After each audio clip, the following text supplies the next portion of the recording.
Salam damai sejahtera bagi Bapak, Ibu, Saudara-saudari sekalian. Kepada Bapak, Ibu, Saudara-saudari yang baru pertama kali menonton video saya perkenalkan diri saya. Nama saya Bagio Pramudito Tejo Yuwono. Usia saya sekarang 73 tahun. Saya orang awam.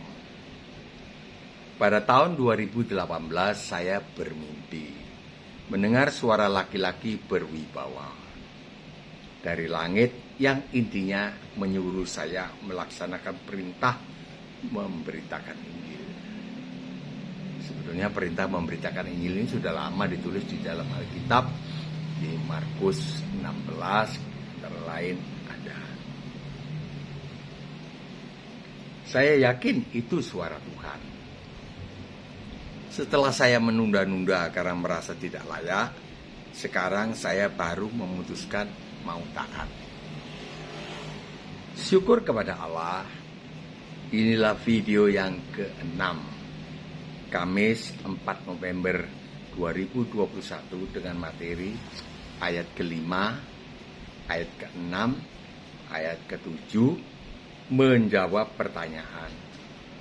Mana ada di dalam Alkitab Isa Al-Masih pernah berkata, "Akulah Tuhan, sembahlah aku." Jadi ini 3 ayat. Yang sudah lewat adalah ayat pertama, kedua, 3, 4. Di dalam satu pertemuan, 1 ayat. Ini satu pertemuan, satu unggahan video, 3 ayat. Supaya mempercepat, saudara. Saya mau pindah ke topik yang lain. Misalnya tentang jin kafir. Tapi saya janji paling kurang 8 ayat yang menunjukkan bahwa Yesus itu adalah Tuhan. Ada banyak ayat di Alkitab yang menunjukkan bukti bahwa Yesus Kristus atau Isa Al-Masih adalah Allah atau Tuhan. Berikut adalah ayat ke-5 yang menyatakan hal itu. 1. Matius 1 ayat 18 sampai 20. Ternyata Maria mengandung dari Roh Kudus sebelum mereka hidup sebagai suami istri. Yesus atau Isa bukan terjadi dari benih laki-laki dan perempuan, yaitu benihnya Yusuf dengan benihnya Santa Maria atau Siti Maryam, melainkan dari Roh Kudus. Ini bukti kelima bahwa beliau adalah Allah yang menjadi manusia.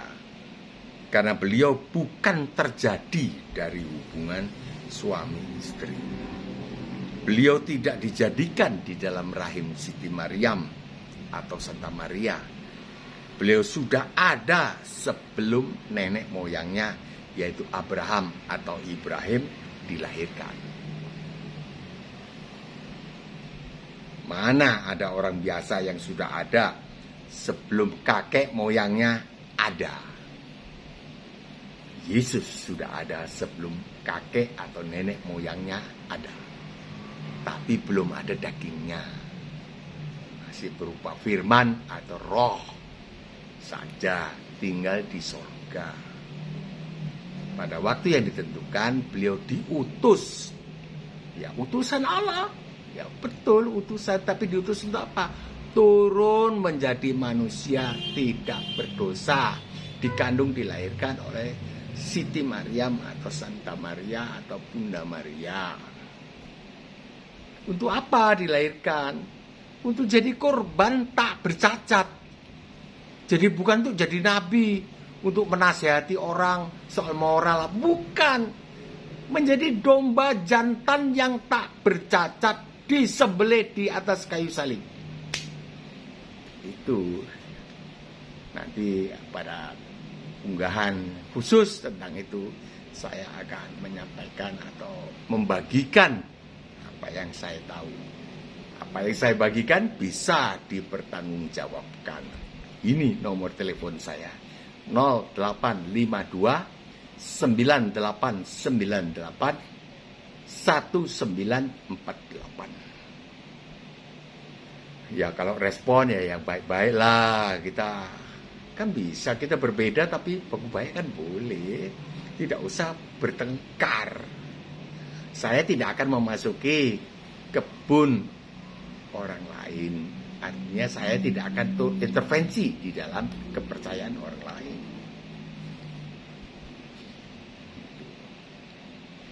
Jadi tidak ada orang biasa yang sudah ada sebelum nenek moyangnya. Sebelum mamanya atau ibunya ada pun tidak ada. Sebelum mamanya ada, anak ini sudah ada. Tidak ada yang begitu. Misalnya saya, Pak Bagio, sudah ada sebelum ibuku. Tidak mungkin. Karena aku dijadikan di dalam rahim ibuku ketika bapakku menghampiri ibuku. Gitu. Jadi ini bukti yang kelima. Yesus Kristus atau Isa Al-Masih adalah Tuhan atau anak Allah yang menjadi manusia. Gitu. Kita lanjut dengan ayat ke-6 yang membuktikan bahwa Yesus atau Isa adalah Tuhan atau Allah. Saya sebelum bicara di YouTube ini saya tulis dulu. Karena saya memang bukan pendeta. Dadakan, instan.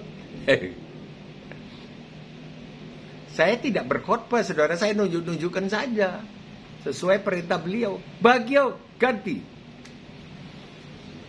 Saya sendiri yang mengerti ganti apanya.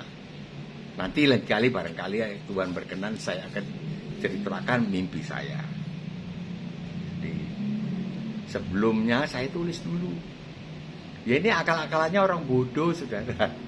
Jadi kalau ada orang mau rendah-rendahkan saya, kalau saya ini sudah rendah sekali, sudah sampai mentok di tanah.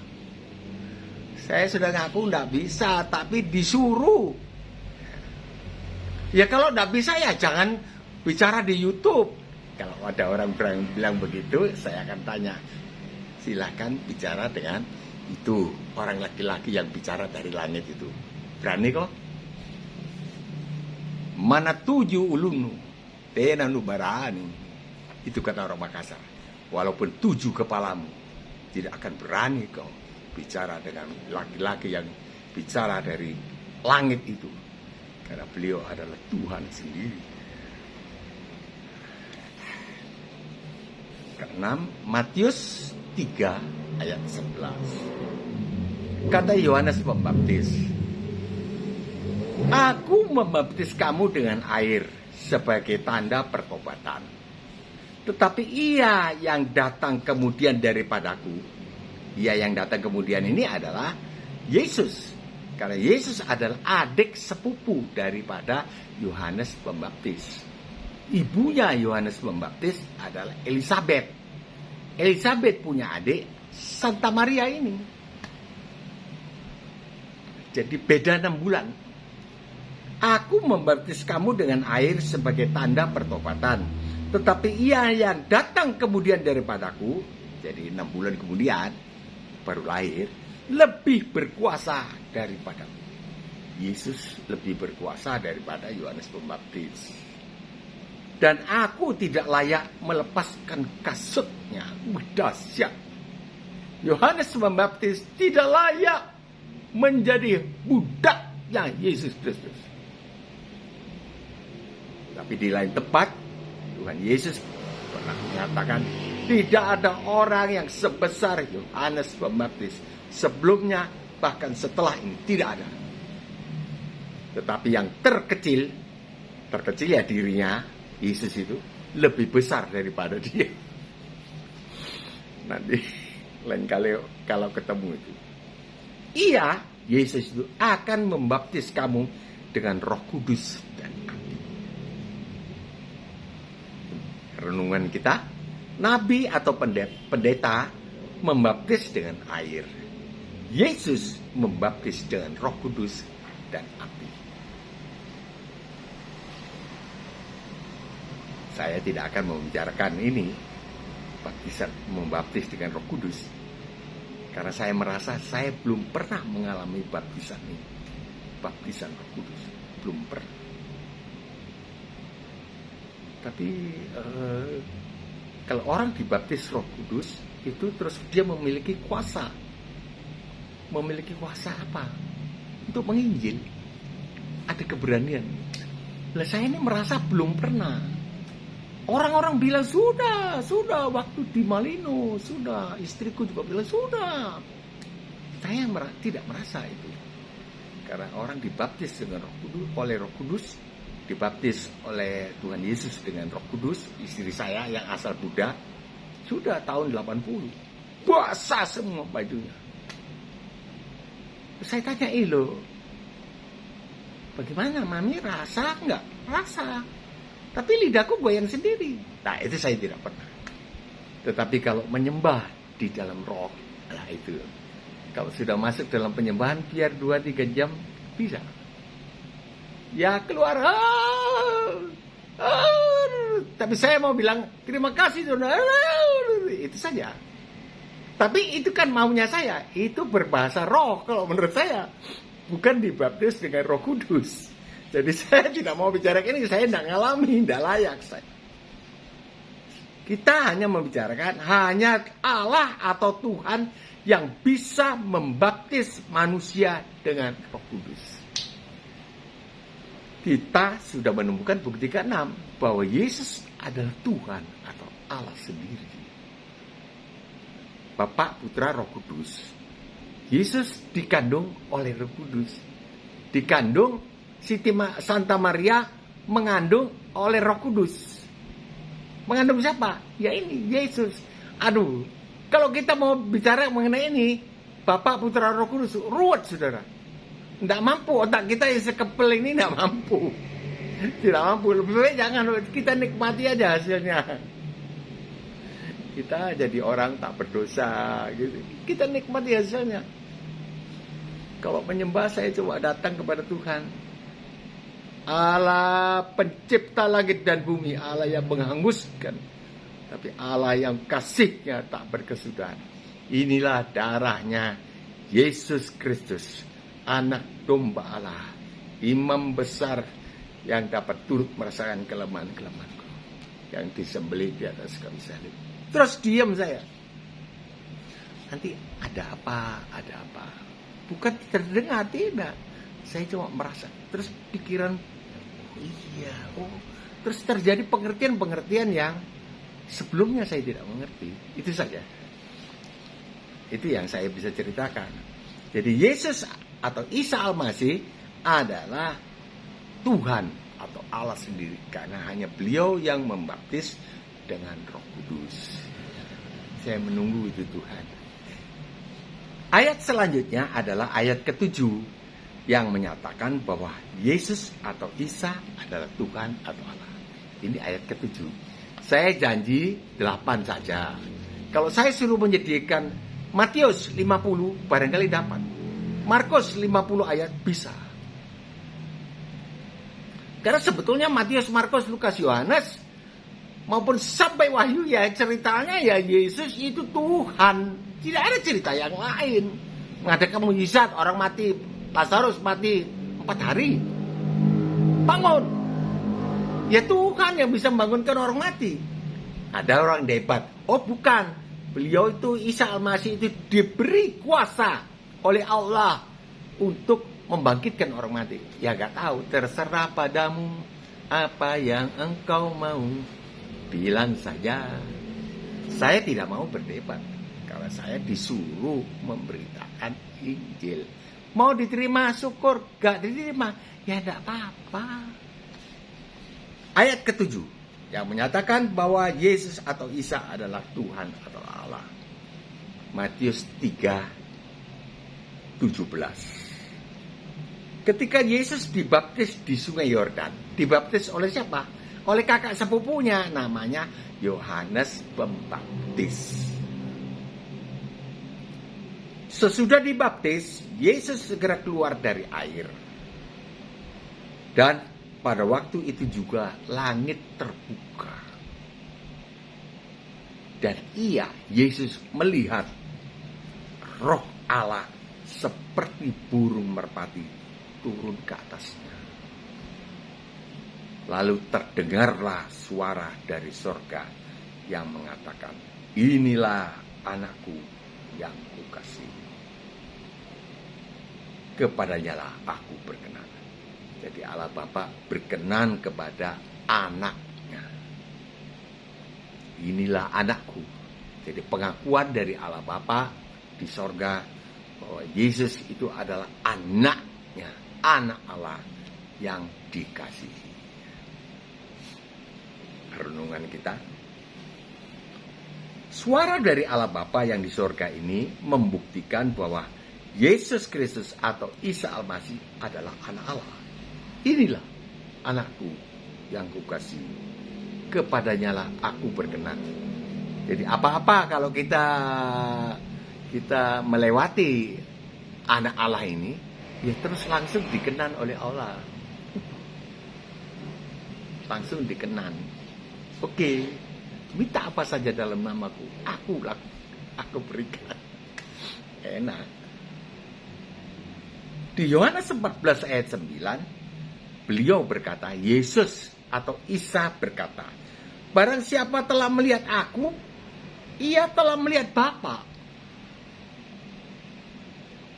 Barang siapa telah melihat Yesus atau Isa, dia telah melihat Allah Bapa yang tidak kelihatan.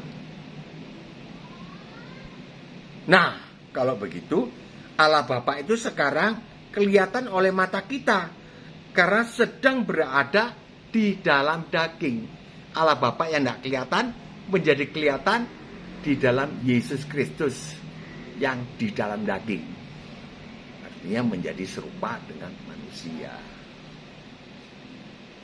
Ini Roma 8 ayat 3. Kalau mau dicek ayatnya, pendapat ini berdasar dari mana? Roma 8 ayat 3. Kita coba berlogika. Loh, yang bersuara dari sorga tadi Allah Bapa kepada Allah Anak.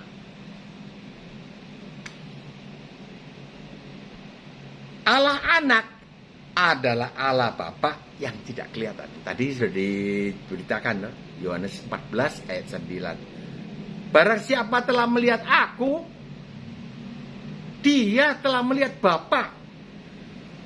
Ya, ini tambahannya yang tidak kelihatan itu. Barang siapa melihat Yesus, dia telah melihat Allah yang tidak kelihatan.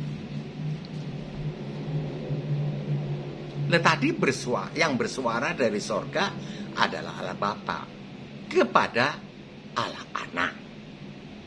Padahal Allah Anak, kalau kamu melihat aku, melihat Allah Anak, kau sudah melihat Allah Bapa yang tidak kelihatan itu. Jadi Allah Bapa berbicara kepada Allah Bapa di bumi. Begitu toh logika kita. Bukan.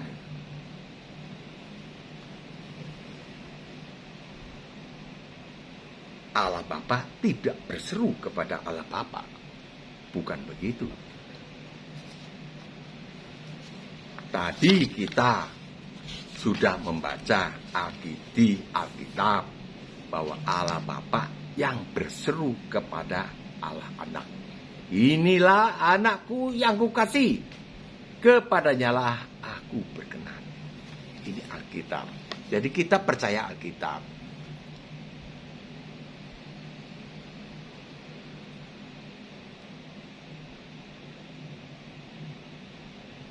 Kita harus menerima keberadaan Allah Bapa, Allah Anak, dan Roh Kudus sebagaimana Alkitab tuliskan.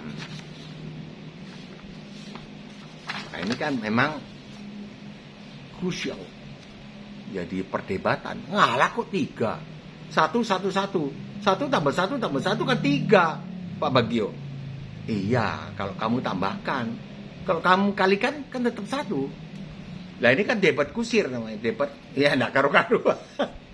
Saya juga bisa rusak-rusakan begitu. Tapi bukan itu tujuan kita. Bagaimana pola pikir kita? Kita mau menerima Bapa, Putra, Roh Kudus. 3 yang 1. Kalau ditambahkan, kenapa enggak dikalikan saja? Ini kan tidak jujur.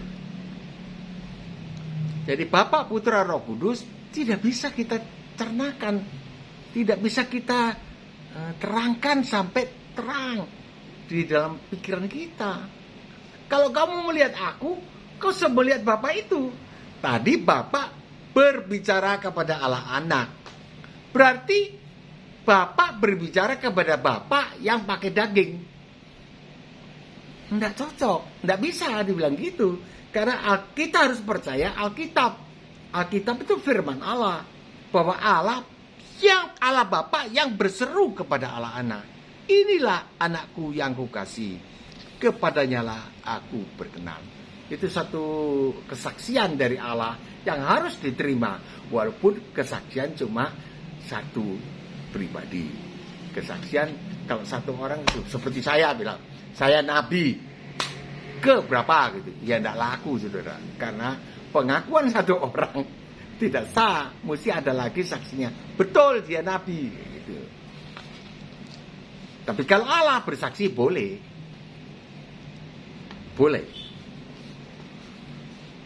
kita harus menerima keberadaan Allah Bapa, Allah Anak, dan Roh Kudus, karena tidak ada di dalam Alkitab perihal ini diuraikan, tidak ada, kecuali 1 saja yang menyebutkan, hendaklah kamu dibaptis, yang percaya dan dibaptis Bapa, dalam nama Bapa, Anak, dan Roh Kudus. Nah, 3-1. Kalau yang langsung dari ini tidak ada, yang menerangkan Allah Bapa, Putra, Roh Kudus itu begini-begini tidak ada. Jadi kita sikap saya ya, menurut saya terima aja apa manfaatnya, bagaimana beradanya ya, saya terima saja. Sama seperti halnya kita menerima keberadaan diri kita, tubuh, jiwa, dan roh. Saya tidak katakan bahwa Allah Tritunggal itu Bapa adalah Putra, Roh Kudus, 3 yang 1 ini sebagai tubuh, jiwa, dan roh, tidak. Tapi kita menerima keberadaan Bapa, Putra, dan Roh Kudus itu seperti halnya kita menerima diri kita sendiri. Tubuh ada ya, tubuh jelas, badan. Jiwa, nah ini rumit. Jiwa itu pikiran, katanya ya, pikiran, perasaan, kehendak. Nah, susah itu. Saya mau ini. Di mana kehendak kita itu, di mana? Di otak. Ya otaknya di mana? Otak dikeluarkan, jiwa masih ada nggak? Susah saudara. Padahal tiga substance ini, 3 zat ini nempel di dalam diri kita. Tubuh ya ada ini. Kalau mati busuk. Jiwa nggak ngerti. Pikiran, perasaan. Saya tersinggung dengan kata-katanya dia. Tersinggung ini di mana? Di sini. Di sini di mana? Bukan, itu dada, tempatnya jantung. Tidak bisa terangkan, saudara. Di sini. Tidak bisa tersinggung, tidak bisa di sini. Pasti di sini. Tidak ada orang tersinggung di otaknya, tidak ada. Karena tersinggung itu dari mendengar, bukan dari melihat. Saya tersinggung karena dia berbuat begini. Oh tidak. Saya tersinggung karena dia berkata. Ini inputnya masuknya ke, ya itu yang saya tidak tahu, tidak bisa terangkan. Perasaan. Tidak ada orang puas bisa menerangkan. Dan saya selalu tidak puas kalau ada ya profesor sekalipun menerangkan ini masuk ke sini. Tidak ngerti saya, tidak mau ngerti. Dan memang tidak bisa kita mengerti. Yang nomor 3 adalah semua agama apapun percaya bahwa ada halusnya. Ada sesuatu yang halus yang meninggalkan tubuh kita, meninggalkan tubuh ketika kita meninggal. Entah itu menuju ke surga atau ke neraka. halusnya itu disebut roh. Seperti apa? Ya katanya. Tidak tahu. Tidak ada yang orang bisa buktikan. Katanya datang. Ya, maaf, di Alkitab tidak dipercaya. Seperti Samuel datang. Apa Samuel betulan? Apa Samuel bukan Samuel? Saya tidak berani menerangkan. Hanya nanti tanya aja kepada doktor teologi.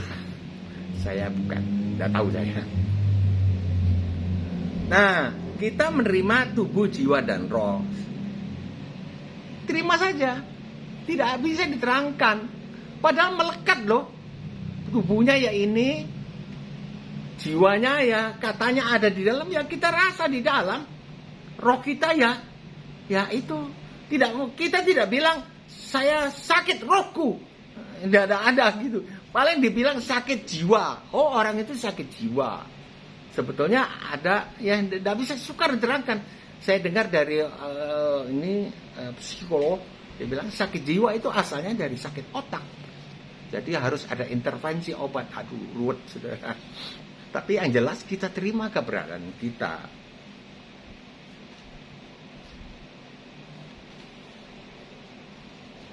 Contoh lain yang harus kita terima begitu saja. Karena ini kita bicara mengenai Allah anak. Allah anak. Yesus adalah anak Allah atau Allah anak. Saya nggak tahu, nggak ngerti saya, nggak sekolah kita. Tapi saya yakin sama. Satu tempat Allah anak, satu lain tempat anak Allah. Contoh lain yang harus kita terima begitu saja, sebagaimana kitab suci katakan, adalah masalah sunat. Sunat kita terima dan kita kerjakan seperti apa kata kitab suci. Sekalipun tidak enak didengarnya, didengar telinga sunat, sebab berkenaan dengan organ genital laki-laki. Tetapi beberapa tokoh di dalam Alkitab melaksanakan perintah Allah yang tidak masuk akal. Ayo, masuk akal enggak? Kok burung dipotong, dikerat, nah, kulitnya dipotong. Tidak masuk akal. Perintah Allah yang tidak masuk akal ini, maaf Tuhan, saya sedang menerangkan dan kita menghormati Allah apa adanya. Kita terima perintah beliau apa? Seperti Bapak Abraham disuruh keluar dari tanah air, nanti aku kasih tahu kok kemana kok, keluar saja kok. Dia nurut aja. Seperti itu yang dikehendaki oleh Allah. Kepercayaan kita kepada beliau.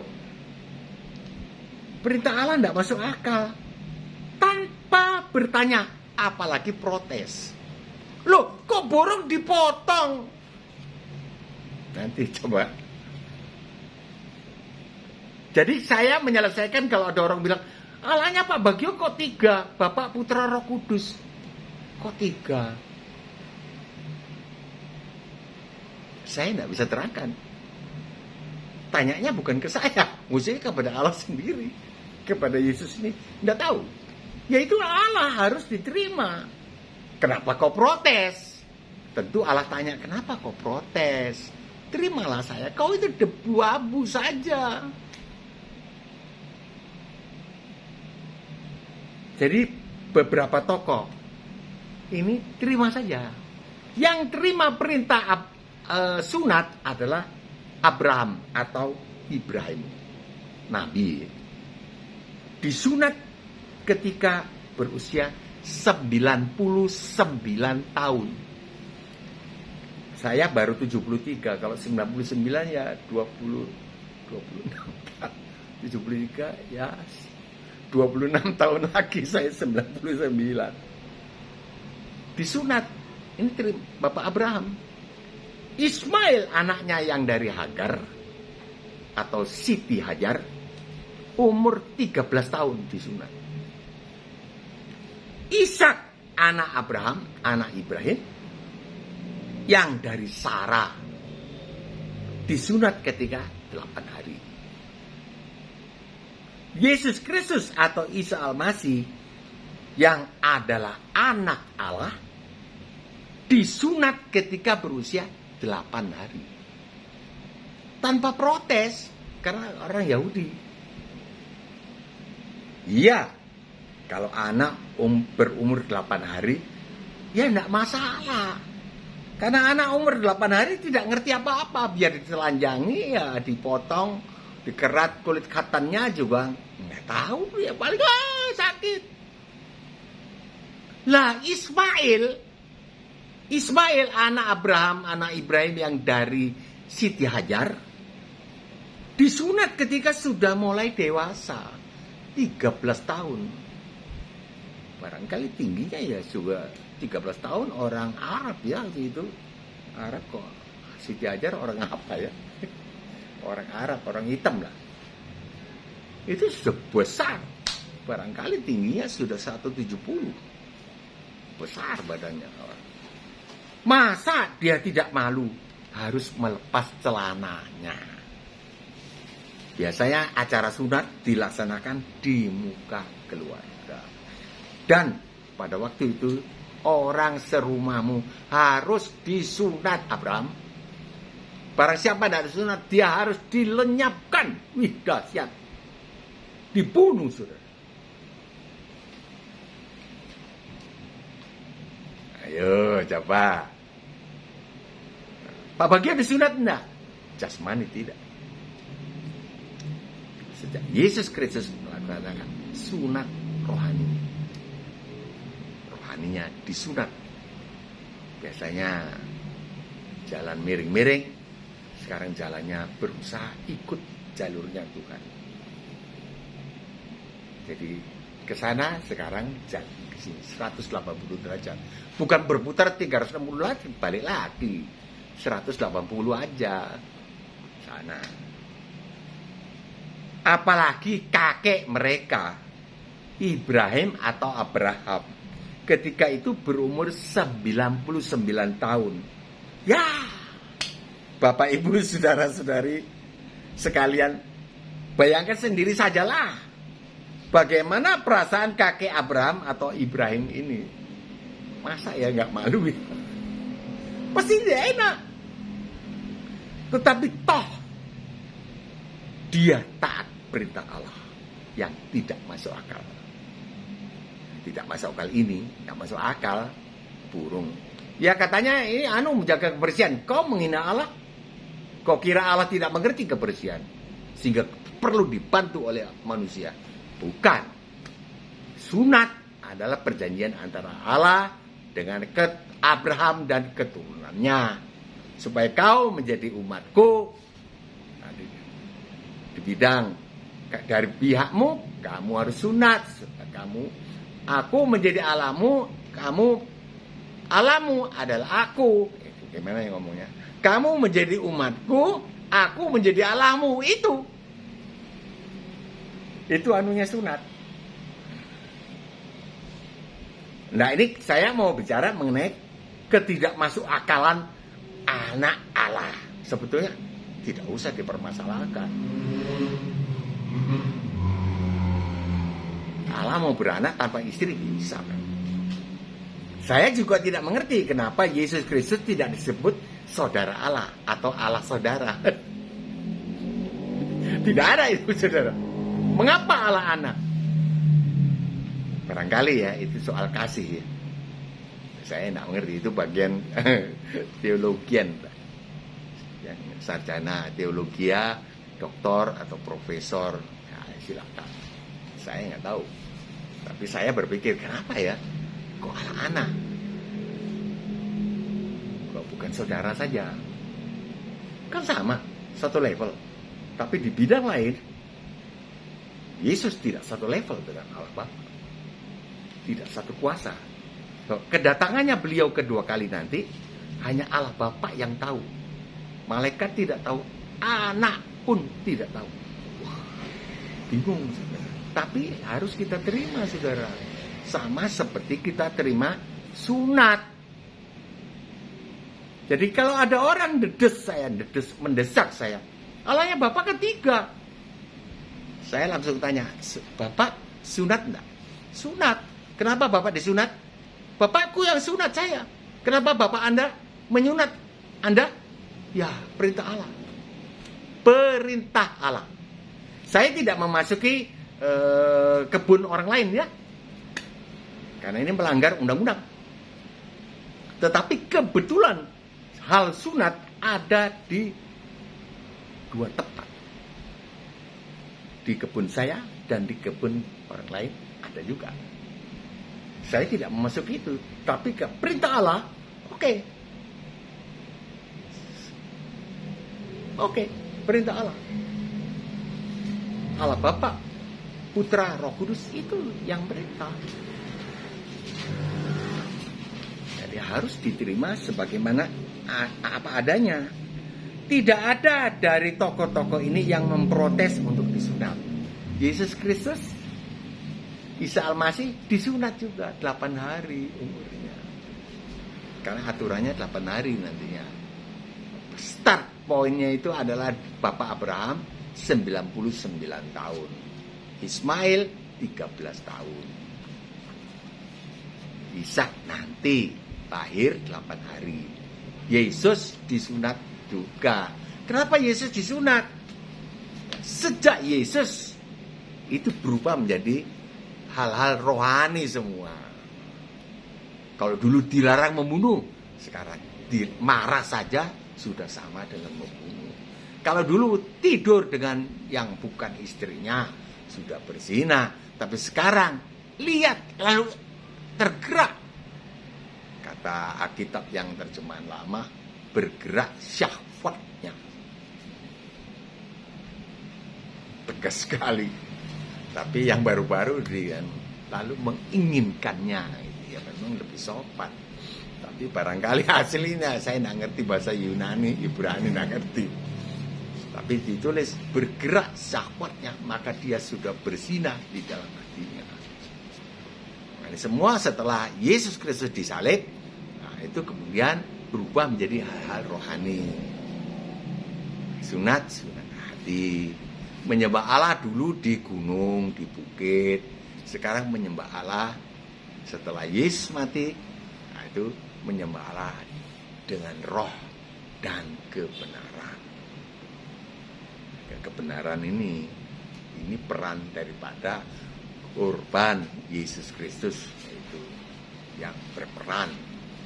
Nah, kalau tidak benar, tidak bisa menyembah. Saya kalau tadi siangnya habis kasar sama orang, segera minta maaf. Tidak, Bapak salah. Kasarnya terhadap karyawan. Tidak, Bapak salah. Aku tampar mulutku sendiri. Minta ampun saya. Bapak tidak lagi berbuat.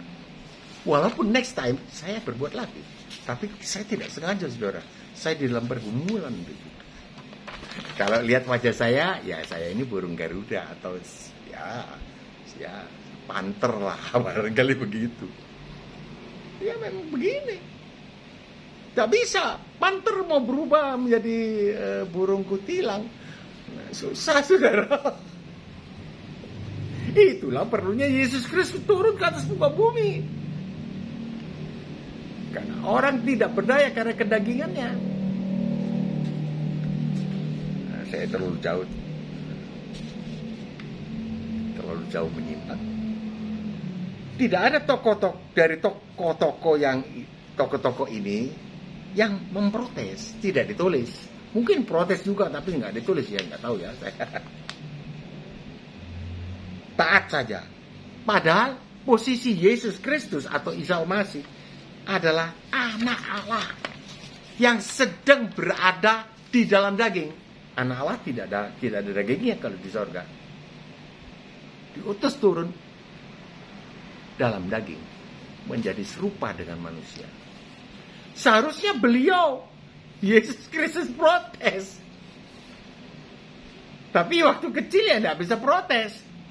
Kenapa sih mesti dipotong-potong begini? Seharusnya beliau protes karena kedudukan beliau adalah yang paling tinggi. Tapi waktu itu kan 8 hari umurnya, nggak tahu Tuhan Yesus. Habis malam kudus, sunyi senyap. Nah, 8 hari kemudian, ya nggak tahu apa-apa.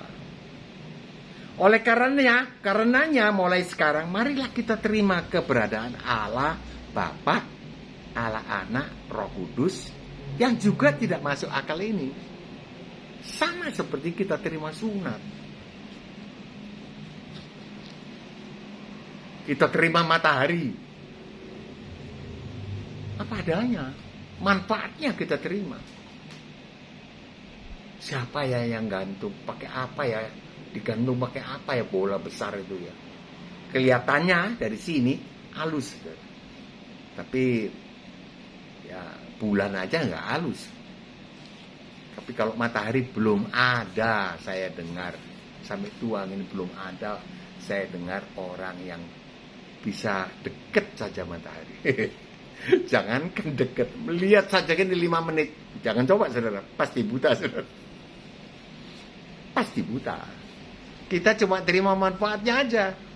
Pohon jambu kristalku kalau aku tutup dengan terpal 1 minggu, dus mati dia. Mati. Tidak ada sinar matahari. Kenapa sinar matahari? Gak tahu. Ya kita cuma terima saja. Allah Bapa, Putra, Roh Kudus, ya kita terima saja. Memang jadi orang bodoh, saudara. Di hadapan Allah kita ini bodoh. Ya memang bodoh, namanya debu. Beliau itu maha besar. Kekudusannya, takaran kekudusannya itu maha. Kekuasaan itu maha. Kebesarannya maha. Kekudusan, kesuciannya itu maha. Tidak ada sedikit pun. Pekentek, lerek, cewek aja. Cek, terlibat zina. Malam tidak bisa berdoa saya. Tadi saya lihat Tuhan 2 kali itu cewek bajunya yang kurang Tuhan. Ampun imam besar. Nah bagaimana kekristenan itu? Ya itu nanti lain kali saya ada unggahanku sendiri. Percaya dalam Yesus, selamat. Hukumannya digantikan. Loh kalau berbuat dosa lagi? Kalau sengaja berbuat dosa, berencana, tidak ada ampun. Kalau tidak sengaja, Ibrani 11 ayat 4. Kita datang imam besar yang dapat turut merasakan segala kelemahan-kelemahanku. Sebab beliau bukanlah imam besar yang tidak dapat turut merasakan kelemahan-kelemahan kita. Beliau dicobai, tetapi tidak berbuat dosa. Pak Bagio dicobai, kadang-kadang berbuat dosa. Tak, bentak. Sangat soal kelemah lembutan. Penguasaan diri. Nah, itu perlu dibaptis dengan Roh Kudus. Oleh karenanya mulai sekarang marilah kita terima keberadaan Allah Bapa, Allah Anak, Roh Kudus yang juga tidak masuk akal ini. Ayat matahari kan tidak masuk akal. Masuk akal enggak? Kalau masuk akal artinya manusia bisa membuat matahari. Atau ya serupa tiruannya aja nggak bisa. Ya las listrik ada. Tapi ya nggak bisa. Sinarnya mana kandungan apa macam-macam. Kita yang sudah umur harus tetap menari berjemur supaya tidak keropos. Nah itu ada begitunya. Burung merpati saya kalau ada sinar matahari terus dia buka sayapnya dijemur. Kita terima saja manfaatnya. Kita terima Allah Bapa sebagai pencipta langit dan bumi dan segala isinya. Allah Anak sebagai penyelamat, juru selamat. Allah Roh Kudus sebagai penuntun sekarang. Pembimbing kita kepada kebenaran. Jika kita menyadari keberadaan kita yang hanya setitik debu, bagaimana kita ini kok ingin menguraikan keberadaan Allah Sang Pencipta langit dan bumi dan yang menjadikan segala isinya hanya dengan bersabda saja. Tangannya tidak goyang, kecuali membentuk manusia, dibentuknya dari tanah. Tapi kalau jagat raya ini hanya bersabda saja. Wah, jadi. Lah Allah yang seperti ini kita mau selidiki. Kenapa adalah anaknya juga? Kenapa ada Roh Kudus? Nggak usah, kita nikmati manfaatnya. Karena orang tidak bisa selamat kalau tidak ada ini Allah anak ini. Justru Allah anak ini turun ke bumi. Ini dalam proyek Allah menyelamatkan umat manusia supaya bisa baku damai, berbaku baik kembali dengan Allah. Oh, saya minta ampun. Oh, tidak bisa.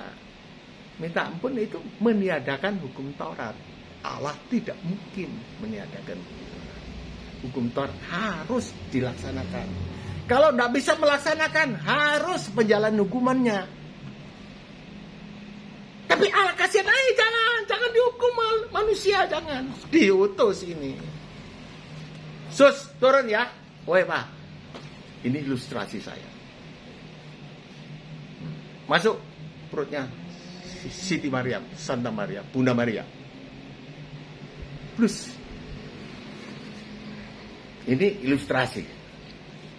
Memang di Matius 1:18 ditulis, kamu akan hamil karena Roh Kudus. Di situ kemudian Yesus besar bertindak sebagai domba jantan tak bercela, menggantikan. Bisa bertindak sebagai domba jantan tak bercela atau sebagai hakim yang menggantikan si terhukum. Siapa yang bilang? Yohanes 3:17. Hakim yang menggantikan si terhukum. Ini yang disebut, karena begitu besar kasih Allah akan isi dunia ini, sehingga dikaruniakannya anak yang tunggal. Dikaruniakan bagaimana? Di dalam kado, di dalam peti besar. Ini anakku. Atau apa? Tidak. Dikaruniakannya itu sebagai hakim yang tidak menghakimi. Siapa yang bilang? Yohanes 3:17. Tetapi yang menyelamatkan. Yang menyelamatkan bukan hanya menyelamatkan. Kalau menyelamatkan berarti ketuk palu saja sang hakim. Tok, tok, tok. Semua sudah kuampuni. Itu melanggar hukum. Hukum Taurat. Siapa yang bilang? Matius 5:18. Tidak bisa hukum Taurat ditiadakan sebelum digenapi. Sebelum terjadi penggenapannya. Penggenapan apanya? Ya kalau tidak bisa melakukannya, Matius 5:19, maka dia, manusia harus menjalani hukumannya.